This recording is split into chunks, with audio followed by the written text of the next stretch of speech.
Sa isang kakaibang gusaling apartment sa gilid ng Maple Street, ang mga nangungupahan ay hindi lang magkatabi, kundi magkatapat pa ang bintana.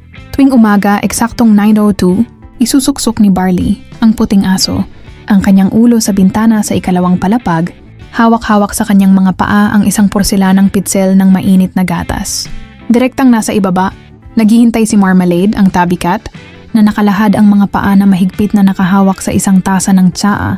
Ang mga mata ay nakatuon sa tuloy-tuloy na pagbuhos ni Barley. Hindi lang ito nakasanayan, ito ay tradisyon. Taon na ang nakalipas.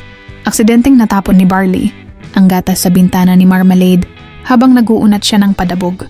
Sa halip na mainis, sinipsip ito ni Marmalade at nagtanong, "Same time tomorrow?" Ngayon, habang marahang lumiliko ang gatas mula sa pitsel patungo sa tasa, tila huminto ang mundo sa paghinga. Sa itaas na kaliwang bintana, namulaklak ang halaman ni Aling Merna sa magdamag na nagpapakita ng perpektong bulaklak na hugis puso. At mula sa bintana sa ibabang kanan, isang maliit na ibon, walang nakakaalam ng pangalan niya, pero tinatawag siyang Dot ng lahat. Habang pinapanood ang ritual ng buong atensyon, nahuli ni Marmalade ang bawat patak. Itinaas niya ang tasa ng tsaa niya kay Barley na nakangiti, perpekto gaya ng dati. "Siyempre, hindi ko hahayaang mauhaw ang pinakamagandang kapitbahay ko," ani ni Barley. Humuni si Dot na nagpapakita ng pag-apruba. Sa loob-loob niya, kumakanta si Aling Merna. Isang himig na walang makapangalan, ngunit lahat ay parang alam.